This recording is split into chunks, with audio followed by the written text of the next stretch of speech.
Top 5 bank Malaysia yang menawarkan pinjaman peribadi dengan interest paling rendah tahun ini.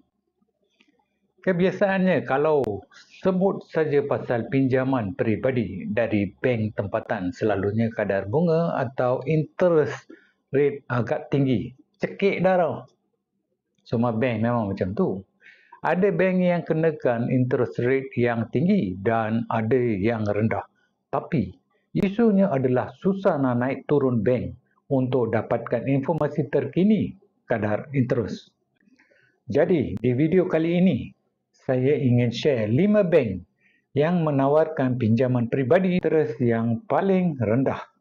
Sebelum ke video, sila langgan saluran Viral News Malaysia untuk dapatkan update berinformasi yang bermanfaat, dan juga kalau perlukan minyak enjin kereta motor original murah bawah RM40 iaitu